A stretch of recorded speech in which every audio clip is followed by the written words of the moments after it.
Hello, this is Jamie, and I'm going to show you how to load Photoshop styles in both Photoshop and Photoshop Elements 14. And I'm going to just quickly show you what's cool about using them. Okay, so first I'm going to show you in Photoshop Elements how to do this. Now, I've already got a file open ready to use, and when you're ready to load your styles, you would go in the bottom right hand corner here to the FX little thing here, FX, and you would click it, and you'll see here there might be some styles you already have there. Whoops, I cheated.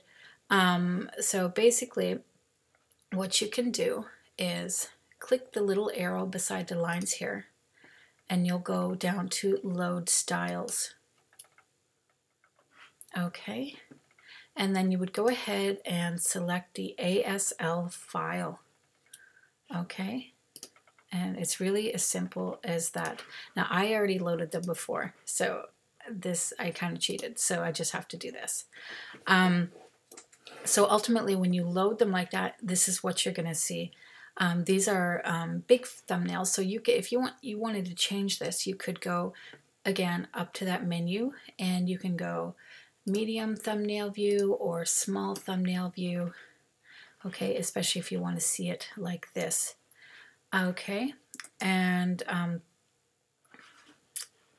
there they are. Okay, at the top we have all the cardstock styles, and if you actually hover over them, I have named them so you'll know what they are. And all of these styles, most of them that need to be, already are shadowed, so you don't have to worry about that. So we have cardstock styles up here. Let me show you what that looks like. I'm just going to go ahead and click a shape layer, and I'm going to click a heart, and I'm going to draw it out. I'm going to hold down my shift key to constrain the portions, just for an example. Now in Photoshop Elements, I find it easier to start with bigger elements first, because in order for the styles to look nice, sometimes they work better on bigger elements, but I'll show you a little trick here. Okay, so if I apply the cardstock, you can see, I'll just zoom in there. You can see here the cardstock style, and they're shadowed already. Okay, and then we have chipboard style. I really like that one. And then we have epoxy styles here. Now, depending on the size of your element, depends on the type of height you have. Now you can see here that the bigger it gets, the flatter it gets, and the smaller, whoops, the smaller it gets, the more beveled it becomes. You can always change this in both programs. Now what I would do is I would go back to the layer and double click this, and right where you see bevel, like unfortunately in Photoshop Elements you don't have a lot of control over this, but you can try. So basically you can alter the bevel, and this is all you can do in Photoshop Elements. Photoshop you can get a lot more specific.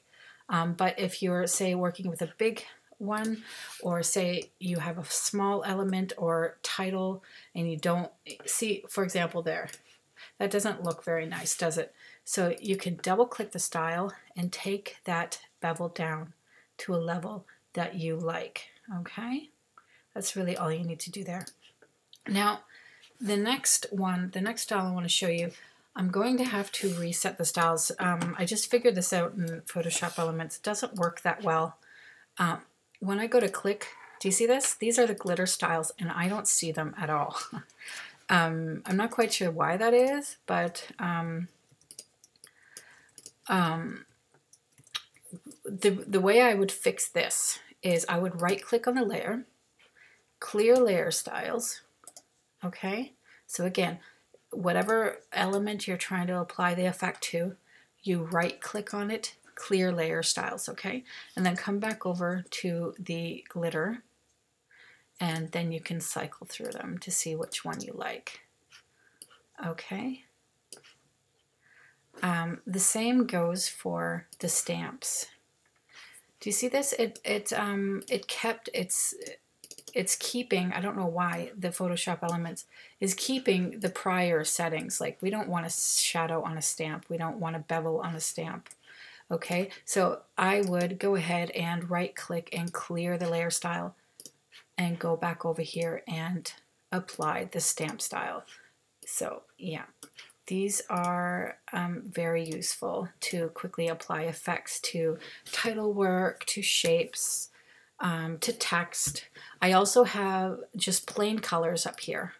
Like for example, if you were working with the text here, you can just one click and change the text color if you wanted to. And these coordinate with the February Storytellers, so it's kind of handy to change color of something very quickly if you wanted to. And you can see when you hover over them, they're called flat color. These ones are called glitter, stamp large. Let's go back over to the heart. Stamp large. Did I click that? Looks like I have to clear the layer style. So if something's not working for you, always just come over and right click and clear layer style, okay? It just resets everything, gets rid of the style that's applied. So I'm going to go ahead and put this is the red large. So you see the sort of distressed is bigger and here is smaller, okay? And so I'm going to jump on over to Photoshop, and the same applies here. This is my style panel. For me, it's over here because I placed it there. If you do not see your style panel, you can go to Window and Styles.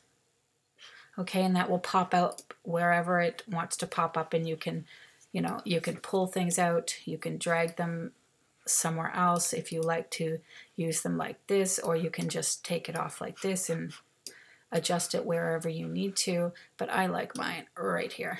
Okay, the same applies. You would go to the little menu, the little lines up here, and load styles. Now I'm going to tell you why I do not install my Photoshop styles or brushes, anything like that, is because every time you open your Photoshop or Photoshop Elements,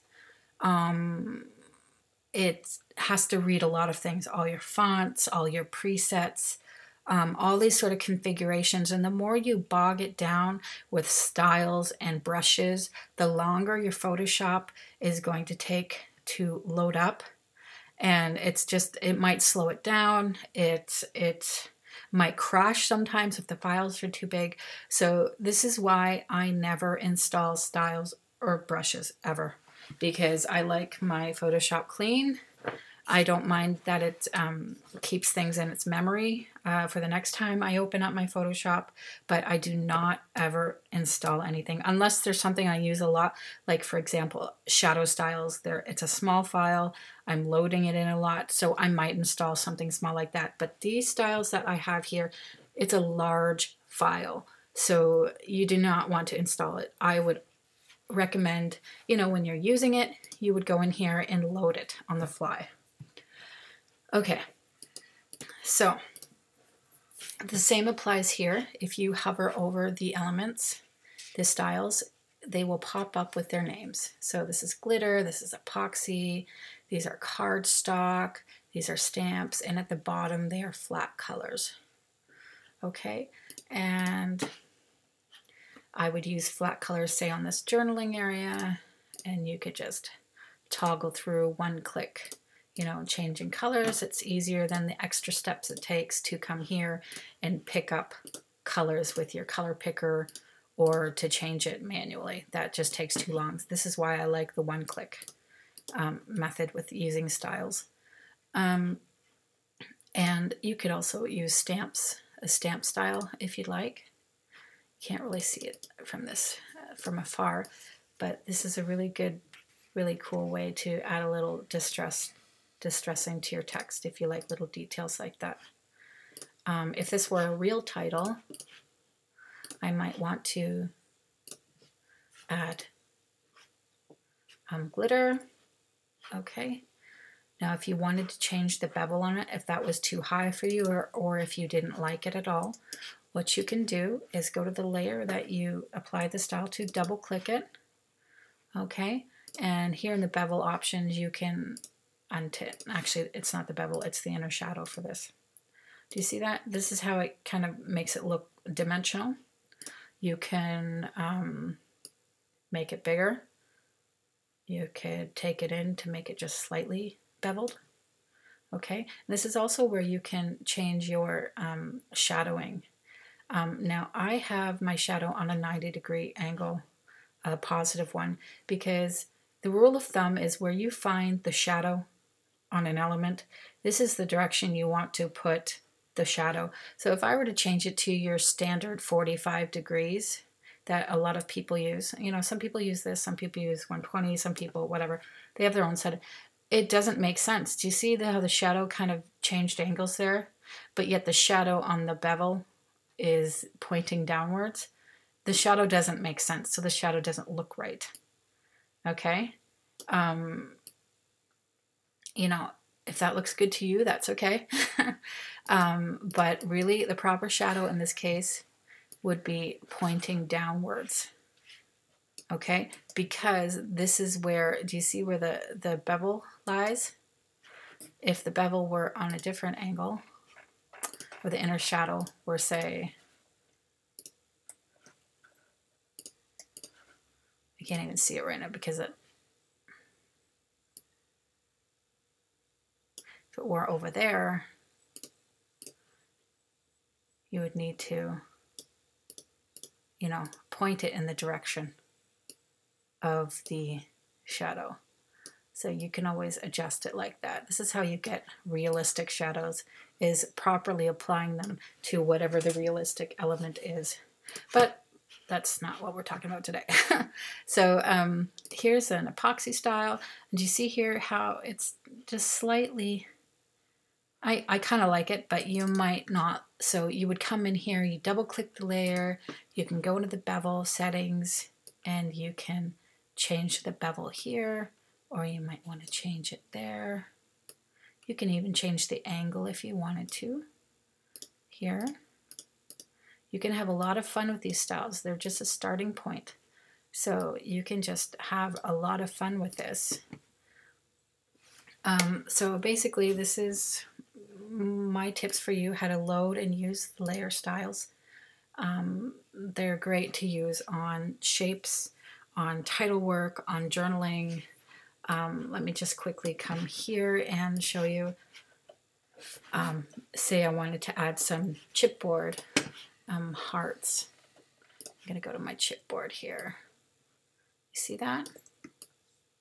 And let's make it more interesting. Okay, watch what I do. So I have a little chipboard heart here. I'm going to put it here actually. And I'm going to command click the heart. I'm going to create a layer above it.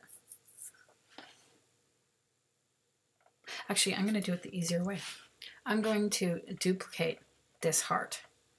Okay, so I actually I grab the layer, I drag it down on the new layer, and you see I have another one here. I'm going to apply a style to it.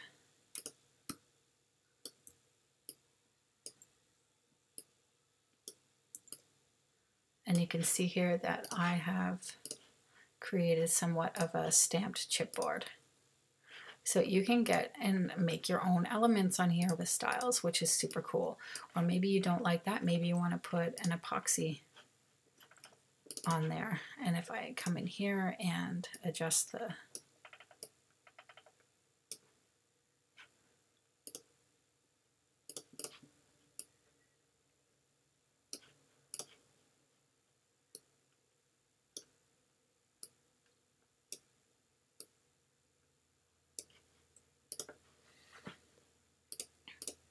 see, lots of little things we can do.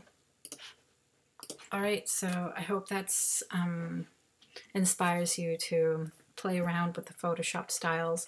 It's very convenient to use. I use them all the time. I use styles when I'm creating kits. I always create my own styles that allow me to create my elements quicker. So yeah, I hope this speeds up your creative process, and thanks for watching.